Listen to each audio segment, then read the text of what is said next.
Adam,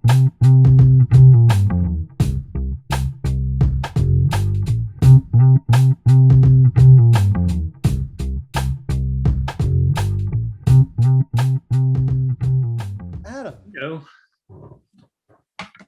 how how you are you? doing? I'm well. Can you Good. hear me? What? Can you hear me? No. Okay. Yeah. Yeah, I know I do that. My running joke with my friends is I go like this. When we get on Zoom, I go, and I do it's a cough bit. Anyway, how you Audio been? test. I've been okay. I've been okay. And you? Pretty good.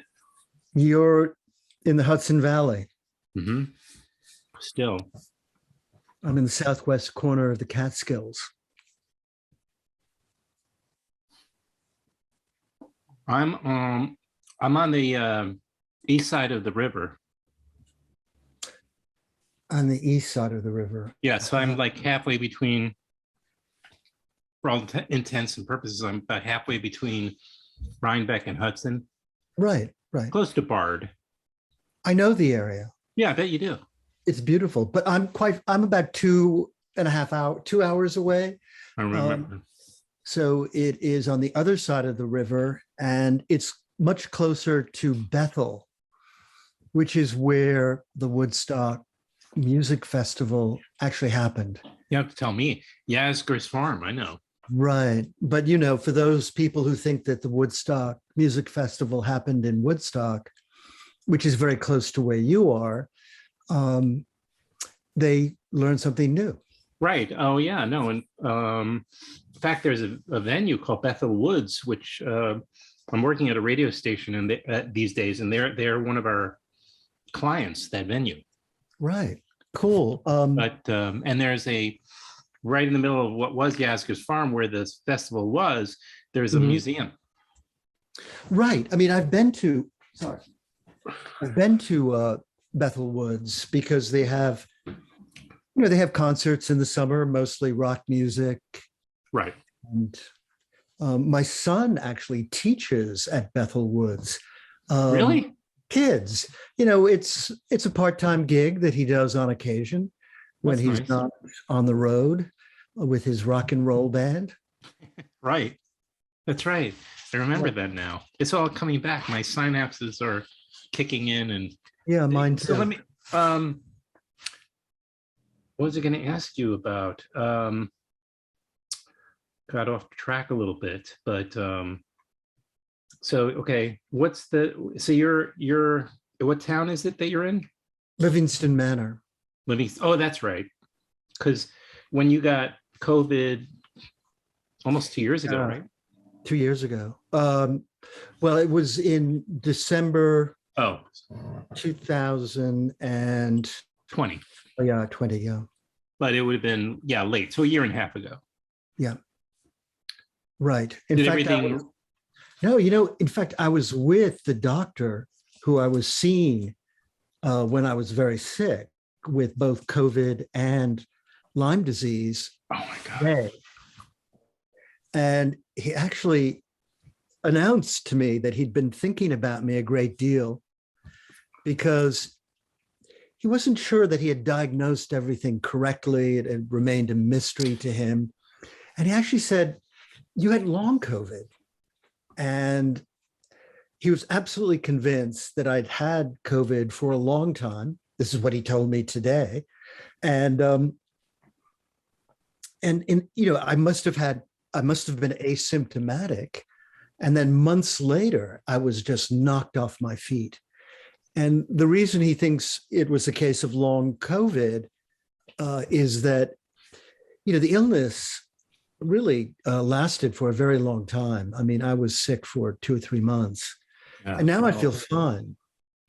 Of course, yesterday I was pouring myself a bowl of cereal, and then I put some milk on top of the cereal, and then I started to eat it. Mm-hmm. Yeah. And I realized that I was eating dry cat food. Okay. Well, My only excuse is that the the container on top of the refrigerator with the cat food and the granola look quite similar. But I'm also wondering if I have some cognitive impairments due to long COVID. I think you just need to put the box of cat food, some more of the cereal in a different place, and you'll be just fine. I think anybody slightly distracted or who may not have had their glasses on could have made the Yeah, same that's mistake. true. As you see, I'm wearing my glasses because if I Yeah, don't wear yeah. my glasses, I eat cat food. Well, it does kind of segue nicely into talking about animals, I suppose.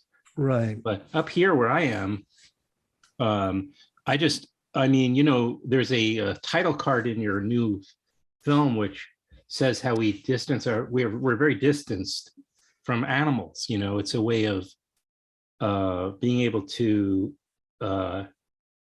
ingest them without kind of thinking about it Right. on an emotional, personal level, and I couldn't agree more.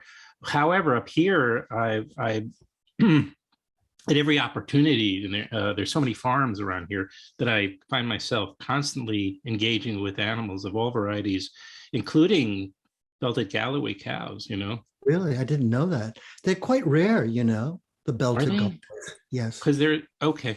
Maybe they're. I don't remember. They were pretty close to the fence when I passed them. They were in Rhinecliff and I don't know. I guess I didn't. Maybe I didn't get. I thought maybe they weren't Galloways. Me or Could Belted. be.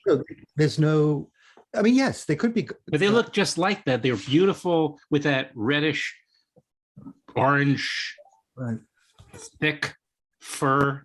Yes. Well, it sounds like they were belted. I always. remember seeing the belt, but so maybe if they weren't Belted Galloways, they were close Right. approximation to it. Anyway, and yeah, they're just cows are just beautiful, and I guess I buried the lead a little bit. Your new film is called Herd, Right.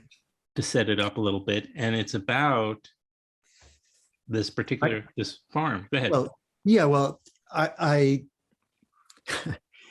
I say the film is about my new neighbors because they are literally my neighbors. I walked down the hill that I'm on, maybe 10 minutes, and it's a 250-acre farm with various pastures. But the cows only arrived about 8 months ago.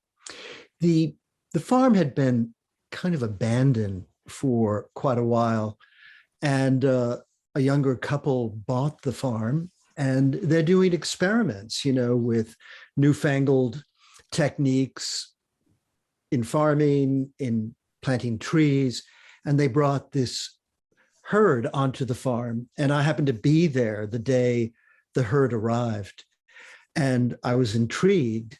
And then it just so happened the next day or 2 days later, I went back down to sort of look at the herd again. And I noticed something small and fuzzy in the field, and it was a new calf. And so they named the new calf after me, the owners of the farm. And I was quite honored. And I just went back repeated times and found myself absolutely intrigued by the cows and the herd. And so, I mean, it's a work in progress because you saw what I call part one. It's yeah, right. So right now it's a 30-minute film that you just looked at, which is not really available anywhere unless I send people the link. Or I could, you can put up the link if you'd like. I don't mind. It doesn't have a password. But now I'm working on part two. And which is the same. Yeah, the same herd. Absolutely. It was the herd during the winter and the spring. There were 4 new calves born, all within a period of several weeks. So what can I say? I'm going to continue filming them, and whether or not I'm going to leave it as a series of, let's say, a couple of 30-minute films, or try to bring this together in one single film, a feature-length film, is not clear to me yet. But I was sort of experimenting because part one, the one that you saw, seems to kind of end at a place that sort of made sense to me. Right. There was something about the new calf. There was a calf that was born at the end of part one, and there was just something about that extraordinary sunset at the end of the film. Yeah. One sec. I forgot I put something in the oven. Take it out. I'm gonna take it out, before it burns. Hold on.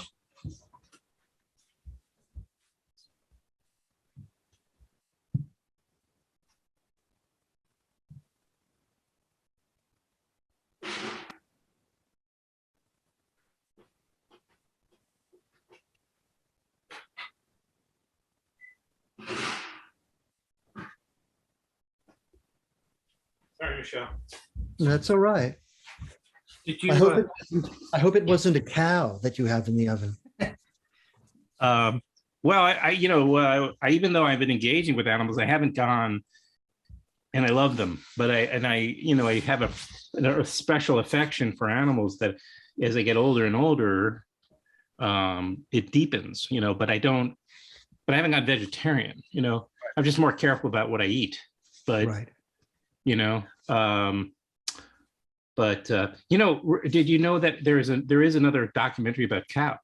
Yeah, I think it's an English film. That's right. Yeah, it focuses on a single cow. I think I read correct. about that not too long ago. For me, I make films in my backyard, and I don't really. I mean, if there's another film about cows, terrific. Right. I think mine is probably quite different than the documentary that I've read about. I saw the Andrea Arnold's. Yeah. Yeah. Well, what is it what do you feel like you're trying to, what have you arrived at through the process in terms of your relationship to either the cows or animals? Well, so let me just put this in a slightly larger perspective. About 2 years ago, when COVID reared its ugly head, my wife and I came to the Catskills, where we've had a house for almost 30 years now, and with the intention of staying for a few weeks until the pandemic was over. So and I started to work on. I decided that I wanted to work on shorter films. I wanted to work on what I refer to as essay films. And I've made now about 4 or 5 essay films in the last 2 years. Some of them are, 14 minutes long. Another one is 30 minutes long. And they're kind of personal meditations on a variety of subjects, but mostly nature and animals. And in part because I wanted to do something very different. I mean, I've been making films that are fundamentally portraits about people, like Maggie and Jupiter's Wife. Dangerous with Love. In I'm Dangerous with Love. And I found that I was in a new and different situation, and therefore I wanted to try something radically different. So Herd, the film that you just saw, is part of that body cycle of work. Right. And so, after the film that you made, that which will have no name in this conversation, the one that we spent a fair amount of time. Right. Well, that's interesting. It's called My Autonomous Neighbor, right? Or no. is it?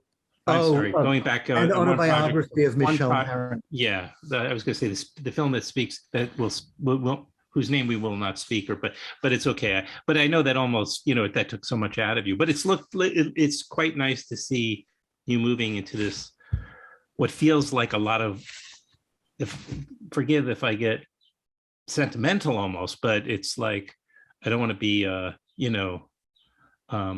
take it too far in a way, but it feels there's a lot of love in this film. It's just, no, there is, or deep affection anyway.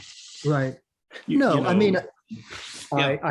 I do think that, after making films for a very long time. I mean, gosh, 30 years about mental illness, drug addiction. I came to a point, and this was a while ago, where I was entirely spent. Right.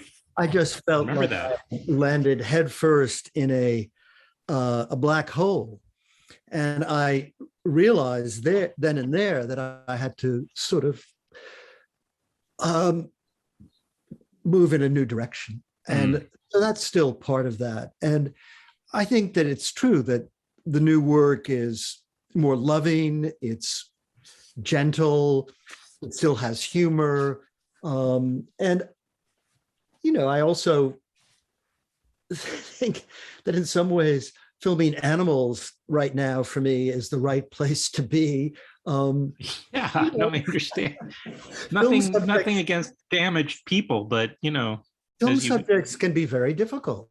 And I've learned that, you know, up front and up close, so to speak. So right. but that's also a very conscious effort to do something quite different. I mean, if you had told me, you know, 30 years ago that I would be filming landscapes, nature, trees, cows, pigs, animals, I would have said, no way.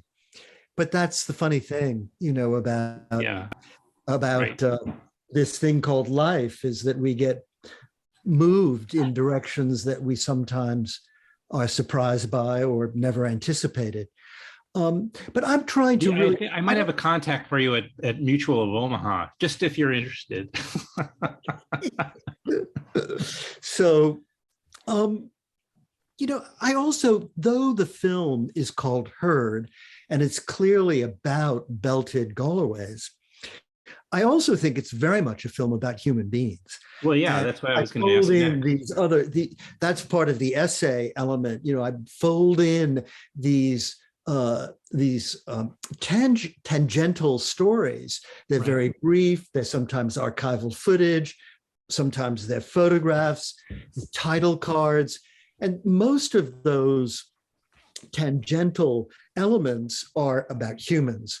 And the cows can speak for themselves. So, you know, but humans, you know, Homo sapiens, I mean, we are a virus. We are a very nasty virus in many respects. And I think you kind of feel that because when you hang out, there was a fly, when you hang out with animals a lot, like I have, you can see the way they negotiate, you know, arguments, relationships, and they kind of do it in remarkable ways. I mean, I've gotten to know these cattle, these cows extremely well. Right. And some of them are really my friends, and some of them, you know, just are less interested in me. But there's some of the cows that I can go up and these are big animals, you know, and scratch their backs and you know, rub their chin. Well, they're not aggressive. Well, they don't have the aggressive gene, do they? I mean, well, first of all, the bull that was there, whose name is Buford. Buford, yeah. Buford, he was aggressive, well, he wasn't aggressive. That's not entirely fair. When he got scared, he was unpredictable. And bulls, you know, are highly protective. He charged me a few times, and you know, my heart dropped. That's a 2,000 pound. How many pounds? 2,000 pound bull, you know, charging right at you and telling you to get lost. Fortunately, all I had to do was turn around and take a couple of very fast steps, or it's running, you know, in a very rough. Sure. He stopped. I mean, the minute he realized that I was going in the opposite direction, he made his point. Right. And, you know, the cows are gentle for the most part, but, you know, they use their heads in ways that are really fascinating. A lot of the communication between the animals, and for that matter, between the mothers and the calves, is, you know, using their heads to nudge, to ask for attention, They play. I mean, they really just charge, just like in Ferdinand the Bull. I mean, it's quite Right. amazing. Calves are days old and they start, butting heads. And there are times that the cows have come up to me and sort of wanting to say hello, and they swing their heads, and they can take me off my feet. I mean, They're strong. yeah, it's like Yeah. they're trying to hug a giant or something. So I'm careful around them, but I like them immensely. Mindful. Mindful. Yeah. Well, it's surprised you call it herd in a way, because what I find is you're getting to maybe it's almost adjacent to ironic, the title, because what we're learning is, for the process of watching the film, is that in fact cows, they have personalities. They have, what's the term? They're sentient. They are sentient. I mean, but we tend to, as going what we were saying earlier about distancing ourselves, we see a herd and we think that's how we think about them. We don't think about. Well, that's interesting. Maybe I should think about the title, and maybe it isn't the right one. It just seemed correct to me at the time, because you're absolutely correct that cows have personalities. They have certain characteristics, but it's taken a long time for me to begin to see and understand that. They're the black and white cows, of which there are many, kind of look alike, and they have these little numbers on their ears. But it took months for me to begin to really see the personality differences between the various cows. Yeah. But the other thing is that I'm fascinated by the way they work collectively. And I think the film does address that. I mean, in part 2, which you haven't seen, and I'm still shooting and still cutting, I filmed a birth of a calf. And it was extraordinary because a number of the other cows come and try to help out. And I was surprised by that, because it's one of those things where I read a lot about, cows giving birth. I even looked at some videos. I was trying to anticipate what may happen. And I was also having a difficult time, because I'm not a vet, trying to figure out, was the impending birth 24 hours away, or was it a week away? And I wanted to be there. And I was walking up and down my hill, 4 or 5 times a day, checking on the cows to see if one of them was going into labor. And of course, one day I walked down, it's late in the afternoon, it's really cold, it's pouring rain, and there's a cow that has just gone into labor. And ironically, or maybe I should say surprisingly, it was not one of the cows that I was anticipating giving birth very soon. So this birth was definitely premature.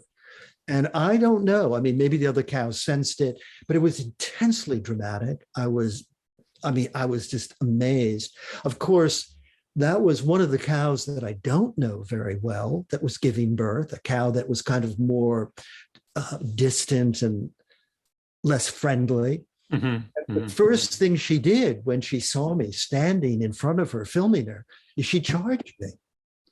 It was really incredible. I mean, she just did not want me there. And I can understand. I mean, but it was like a Buster Keaton film, because it was in a wooded part of where the cows hang out. And so I just stepped behind a tree, and the cow came charging right up to the tree. And she was on one side, I was on the other. Then she would go to the right, and I would go to the left. She would go to the left. And this went on for quite a while. I was thinking, I can't believe it. She's really pissed off at me. And then finally she gave up and decided to go back and give birth to the calf that was obviously on its way. But anyway, again, also when you see the calves and how the other mothers and other heifers, smaller, the younger cows deal with the calves and help out. I mean, it is really a collective. So yes, the whole thing, the dynamic is quite remarkable. Yeah. And so you shot through, you said last winter and into the spring, or is that what you said? Well, I'm still filming now. So in other words, I think part 2 starts in about January, at the beginning of this year, and we'll go up to, the spring. And then I think I have a lot of material. So I think then I'll start part 3. I'm just not sure yet. I'm just doing this as I go along. Right. Yeah, I shoot the film myself. I work alone. I edit the work myself as I shoot and edit as I go along. So, I mean, I think the budget for these films is, about $100 because I have bought a few photographs, online from various libraries. But I can do this, and whether it takes, 6 months, a year, or 5 years makes no difference to me, at least. I thought since there were some photographs, as you mentioned, some archival photographs from, and clips from the days of the Fuhrer, that maybe you were making a political statement, but I couldn't see it. Like in other words, about humans and the herd mentality, like what happened in Germany during the Holocaust. Certainly, one could argue that there was a herd mentality there, and what you could argue that's going on right now with a good part of our population, right? Well, blindly just sort of acting in uniform sort of way. Well, I don't think that I have a single message or idea that I'm working with. And in fact, what I'm experimenting with in this film and the other essay films that I've been working on is trying to capture this sense of discovery. In other words, I have no idea where I'm going with any of these films. They start on a given day based on some sort of instinct or curiosity on my part, and then they just move forward and take me and presumably an audience to through an experience. And the other thing that I'm very curious with is trying to track my own train of thought when I'm working on these films. So for instance, I started to film the herd last August. And one of the first things that happens is there's a little calf that is born. And the first thing I think about when I see this little calf is Ferdinand the Bull. I just make this association. My mind just goes to Ferdinand. And then I started to research Ferdinand the Bull out of curiosity because I couldn't remember exactly when it was written. I remember my father used to read the book to me, in the late 50s and early 60s when I was a child. And I remember him, I was quite certain that he knew the book quite well. So when I did some research on Ferdinand the Bull, I realized that it was written in 1930, let's see if I get the date right, 1936. And it was just about 2 months before the Spanish Civil War. What I didn't know about Ferdinand the Bull is how intensely controversial that book was. I mean, intensely controversial. If you think political correctness is an issue today, well, it's not new. So for instance, and I don't include all of this in the film because I'm trying to be fairly concise, but Ernest Hemingway hated the book with a passion because he felt that it was a book that encouraged Passivity, Yeah. pacifism, yeah. And so he wanted Americans to be so upset and angry, or people around the world, about Franco and the Civil War, that we were all supposed to pick up our guns and rifles and go to Spain. And he thought that this book, Ferdinand the Bull, would in some way interfere with that effort. Gandhi, Wow. it so happens, loved the book. Well, Well, for all the obvious which only reasons, probably bothered Hemingway, right? And then what I also found quite surprising is that Hitler also hated the book and had it banned and burned in Germany. So I think I bring in that footage more because of Ferdinand the Okay. Bull. My Okay. association with Ferdinand the Bull when I see that calf for the first time. And so I take that detour and then come back to the herd. And then a while later, as you know, the second departure from the herd is about Gandhi and the movement, the Hindu movement against cow slaughter. Right. And then there are other things that I fold into the story, and I call it an essay film. But I like the fact that it does not have a neat narrative. It doesn't have that narrative arc that so many documentary filmmakers are really struggling to find in their work.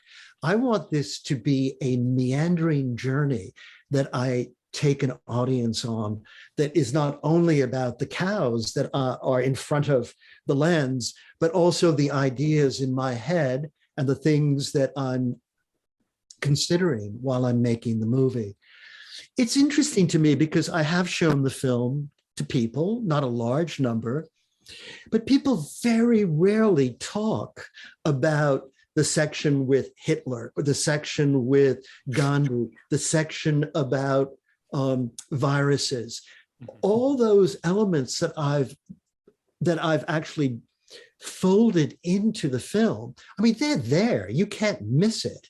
But here's my thought, and this is a guess on my part, is that it's kind of woven into the fabric of the film in such an organic way, because it kind of follows the way we think. Humans, we are very unusual in the sense that only human beings, we're the only animal on the planet that can be in the present, the past, and the future simultaneously. And I think that the films that I've been working on mimic that idea in some fashion. It actually has a name. It's called I can't pronounce words tonight. Chronisthesia. I have to write this out. I'm tongue-tied right now, maybe because I'm talking too fast. But what it means is that, wild animals have to live in the present. A wild deer can't wake up one morning and say, God, I wish I had better parents. They were really mean. My cousins were a bunch of jerks. If they drift off and actually, start to consider these more personal past tense, ideas, they'll get eaten by a pack of coyotes. So what makes humans, go back 10 or 50,000 years, or for that matter, more, in the evolution of Homo sapiens, is that at some point, we began to think in a very different way. We had the luxury, in a sense, of being able to contemplate our own personal histories and the past, which no other animals do. And then, of course, the downside to that is that we could also look to the future and recognize the fact that we're going to die. So, there is an existential aspect to this uniquely human trait. Well, speak for yourself. I don't have any intention of. Well, I don't want to die either. There's a character in Breathless, the Jean-Luc Godard film, at the airport. It's a writer that's being interviewed by Jean oh God, the star, Belmondo. not Belmondo, Belmondo. Oh, his beautiful American sidekick, Gene Seberg. So Gene Seberg goes to the What am I airport, thinking? Jean-Paul Belmondo and then Gene yeah, Seberg, right? and interviews this writer. And at one point, she asks him, I believe, "What's your ambition?" And he says, "My ambition is to become immortal." And then That's it. Yeah. but Yeah. and then Well, died. it seems like Godard has figured it out. He's Yeah, just, he's amazing. yeah. Absolutely. I mean, he must be well into his 90s and still prolific. And for that matter, so is Chris Marker, who's another filmmaker that I have tremendous admiration for.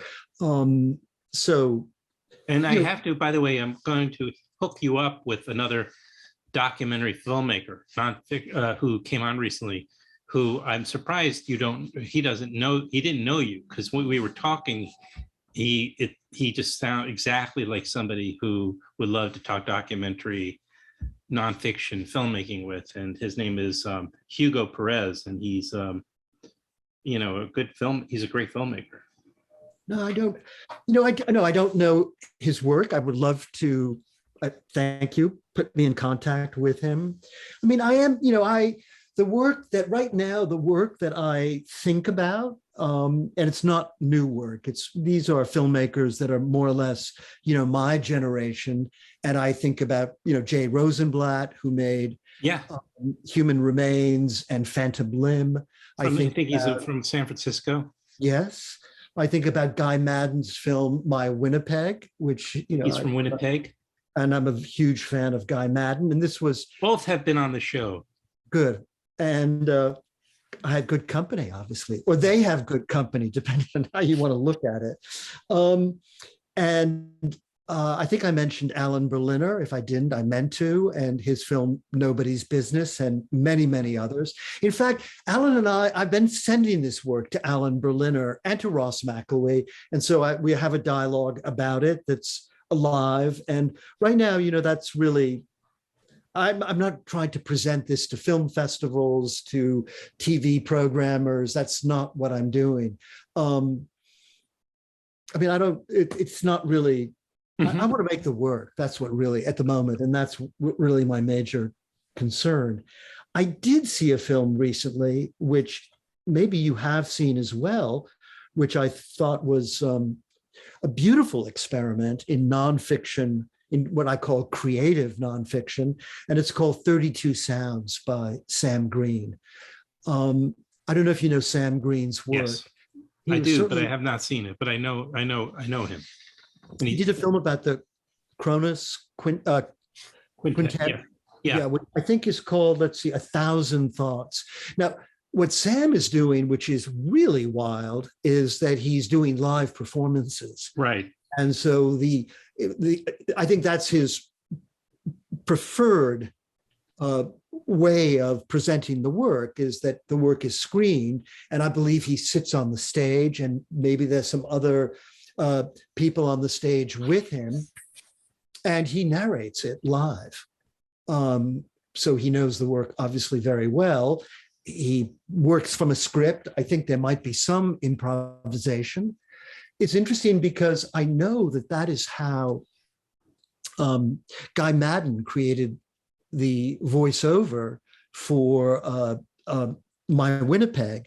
He actually did live performances of the film. I remember that. And recorded several of them, and then used that. So it has a very, the voiceover sounds very, very alive and because he's delivering it, and spontaneous, because he's delivering it to an audience.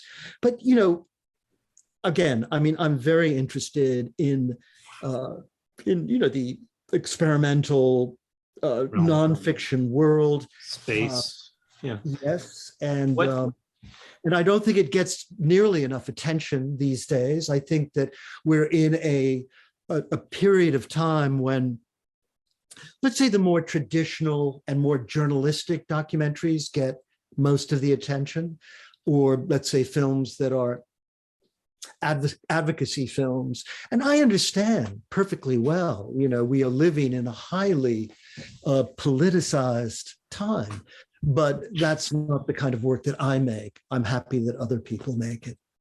I think that, also people are used to, as we said before, arcs and linear storytelling, and Mhm. it's their more comfortable space. Americans, especially, I think, are just Yeah. comfortable with a story they can grab hold of. Yeah, and for me, there are a couple of films that I can think of right now with that notion, the idea of, you know, almost superimposing a narrative arc on a nonfiction film doesn't always work, at least for me. And I'd like to go back many years to, the films of Ricky Leacock, D.A. Pennebaker, and the Maisels, and also Fred Wiseman. And in a way, they moved away from that kind of storytelling. They clearly had, in subtle ways, a beginning, a middle, and an end, but that was not the structure of the film was underplayed. And one could maybe even argue in some of the early Wiseman films, it was hardly there at all. I mean, it was just the films were rather the editing was probably presented in a chronological order, and that gave it a structure like High School, the first one, and the second. I mean, it follows a year in a high school, so that gives it a kind of structure. But I don't think that's what they were interested in. They weren't trying to use narrative techniques in documentary filmmaking. It was really more about being in the moment, Behavior, about, just observing behavior, yes, and absolutely, all the yeah, many facets of human behavior in particular right, situations, right? And how right. people I work, and how people, what their, maybe their commonalities are, when they're behaving, when they're in different settings, let right. alone how they interact together in the same setting, perhaps. Oh, There's different things you can observe about human nature that way. And that's what all these people, all the filmmakers you mentioned, have, provided us, I guess. I was right. interested in something you said earlier, though, about how you're checking in with yourself as you make this film, because for instance, the Ferdinand the Bull, occurred to you, and then you kind of pursue that, and being sort of aware of how you're responding to the filmmaking process, and how Absolutely. that seems to be having an effect on your stories, on this Right. what you're um Well, I you mean, know I think I'm looking for an alternative to the more typical or the more classic narrative structure. And so, what I think and what I believe, and this is an experiment, is that if I follow to some extent my own inner train of thought and mhm. try to fold that into the film, that it actually gives it a unique structure that takes someone through the storytelling without the obvious beginning, middle, and end. So, I mean, it's kind of an experiment in non-linear form. I mean, it's a combination of improvisational filmmaking, when I filmed the cows, and, you know, my inner thought process, which provides the structure. It's done in a very subtle way, and I use title cards, and there is some personal stuff as well. But but I think it really is. These are films about. I mean, for me, they're diary films. I mean, I can tell you where I was, when I filmed that scene and what had gone on before. And so for me, it's very, very familiar. There is a diary-like aspect to it. And it certainly provides a real structure to my life as well, which I enjoy. But no, I really am trying to find, a slightly different way to tell a story and hopefully get people to be engaged with it and to stay with it. And maybe I'll continue to make films about this herd for the rest of my life. It's fine with me. So, um very, very pastoral, very, or maybe I'll do a screening for the cows.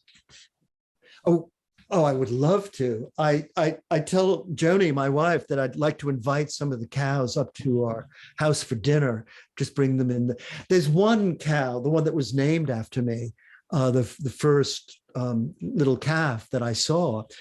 She now weighs, it's a she. We didn't know in the beginning if it was a he or a she. So Duke, who owns the farm, said, well, if we call the cow Michelle, if it's a boy, it will be without an E. And if it's a girl, we'll add an E at the end. And so it was, the dynamic was perfect.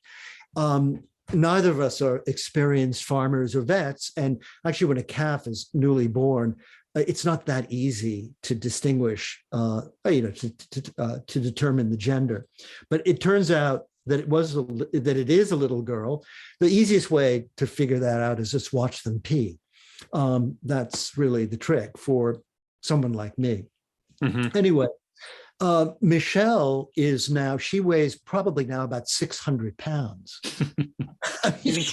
Getting up there close to your weight. And yeah, 600 pounds. I'm not 600 pounds yet. Anyway, okay. Whenever I go down to visit, she comes right up to me to say hello. We kiss and hug, but she's a big girl, and right. Sometimes if she steps on my foot, it's painful. But at this point, it's very funny. I have to tell you, if I go to the fields and I sit down, this is something I learned very early. I sit on the grass or on the snow. All the heifers, all the calves just surround me. The minute I bring myself down to their level, they circle me, they lick my boots, they lick my jacket, they lick my hair, they lick my face. They're incredibly affectionate animals. I'll get somebody to film that. It's not in the film because maybe I should just put the tripod up and film myself getting, I feel like one of the Beatles, and all these girls are just, showing their love. Right. You can have scenes of you being chased and you're running to the tractor. Yeah. Yeah. Well, there's an emu nearby, just down the street here, that I've gotten kind of, engaged with over the last year or so. And, it just, and I've learned a lot but just through interacting with it. And it's actually quite friendly, and I've learned. You go inside the pen? I have. Yeah. But typically I'm not. I'm on the other side of the fence. Right. But it's, and then just a couple of weeks ago, I was at another farm, and there were these particular sheep. They're the very, very, they almost look like they're have the, almost like dreadlocked wool, Yeah, absolutely. The big ones. And they were so, unlike most sheep, which are much more cautious, they don't approach sheep, but they first came as a herd closer, and then, kept a little distance, but a couple of them came over, and one in particular, would not, I just started to pet it and scratch its ears and all that. And follow you around. Yeah. It just wouldn't, it was like it attached to me for the remainder of my time. And you see so many different personalities, it's like, this is not, it's another project for you, I guess, but I can get you on the farm. That's no problem. But it's the problem with it, I guess, is the distance might be an issue for you. Have to be my neighbors. I only film my neighbors, Right. Exactly. That's right. But by the way, if you can get close to animals, if you can get over the fence and into the pasture or into their territory. Into their territory. Obviously, you have to ask the farmer or the owner. Right. Sure. Of course. You have to. And I think there might be cases where a farmer might tell you that it just isn't a good idea for some reason. It took me a long time to go, climb over the fence, because whenever I arrived, Buford, the bull, would greet me. And, I did it. it took me a couple of days, and I would walk out very slowly, be there, and gradually got closer to the cows. Always kept an eye on Buford because he was keeping an eye on me. And I don't know if you realize, if you notice in the film, Michel, the calf that is born at the very beginning, it took 6 months before I could actually pat her on the head. At one point, I'm trying to feed her an apple, and she refuses to take it because she's so shy.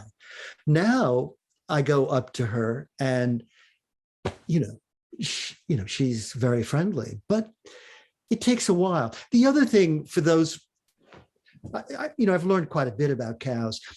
Dairy cows, which most cows that you might see are dairy cows, they have a lot of contact with human beings. They're milked every day. These are beef cattle. Right. And their human hands are on them since the time they were born. Dairy cattle. Right. Yeah. But beef cattle really kind of roam freely in pastures. They have relatively little human contact. And in fact, the herd that I've been filming lives outdoors the whole time.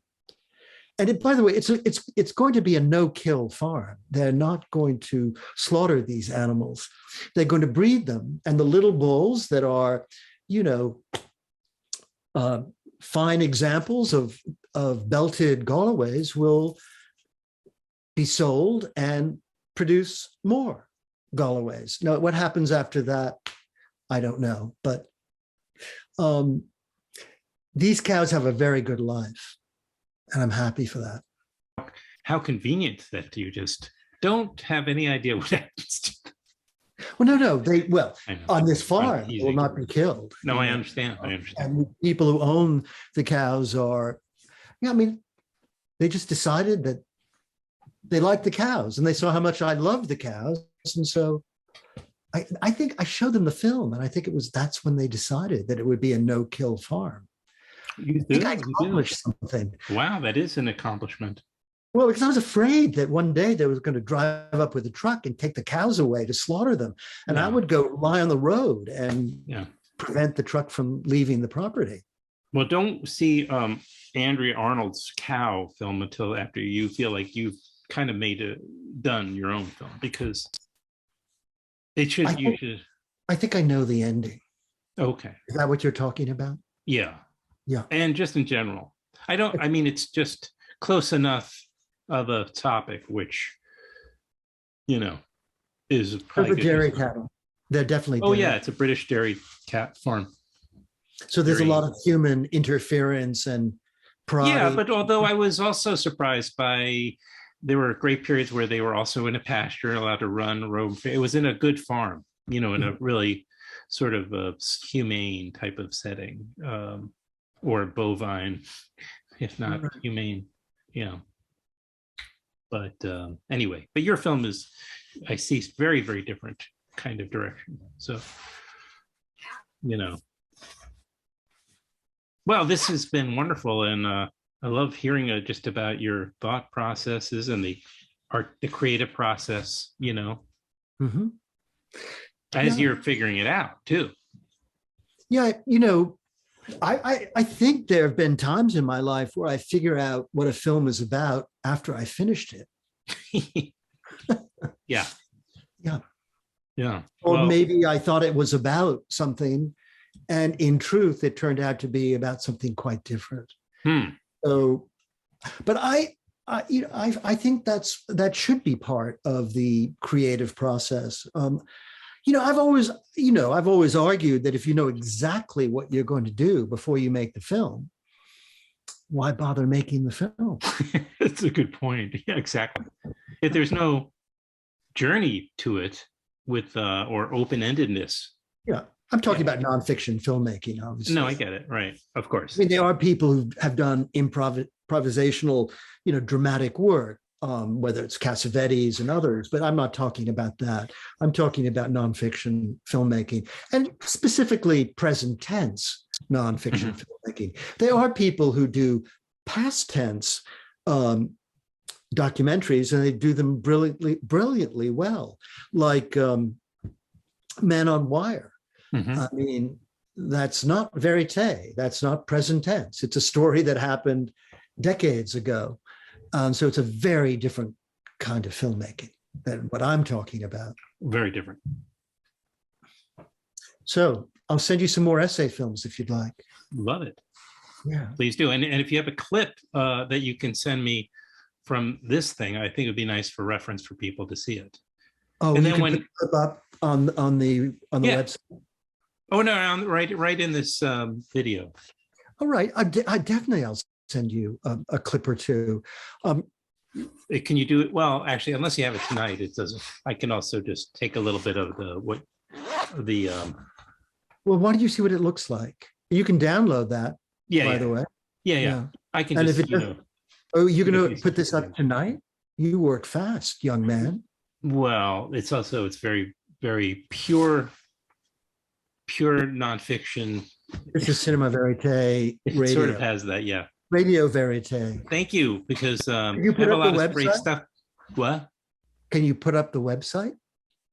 Yes. Rather. Yeah, your website? Yeah, I'll send it to you right now. I know your website. Or are you talking about your Vimeo? Well, the two things. One is a Vimeo link, and one is a new website I have. Oh, yeah, send me that. But Okay. yeah, I'll put up both. I mean, that's the beauty of it. I could put up everything. So also, because I think, filmmakers, emerging filmmakers, younger documentary filmmakers, nonfiction storytellers should be able to, see your work, reach out to you if they want, because, you've always been, it's a big part of why I was attracted to your personality, is because you share, you're very transparent, you're very, open, and it's great, and I think, Thank you. and you're great. I'm sure you're a great teacher, because of that. Thank you. Cool. I'm an emerging filmmaker too, It's true, you are. It's very. I'm always going to be emerging from one place to the next. It's a good point. Yeah. Okay. All Beautiful. right. Love it. Thank you Okay, very so much. what? Thank you very much. Thank you. This was wonderful, and I hope maybe at some point we'll come to Livingston Manor and meet Michelle. I have something to tell you. My son's band is playing in Kingston. Should I send you the info? When? Soon, like in 10 days. Okay. Because also, where is he based? In the city? No, he's here, up here, but he lives about 4 miles from me. Oh, okay.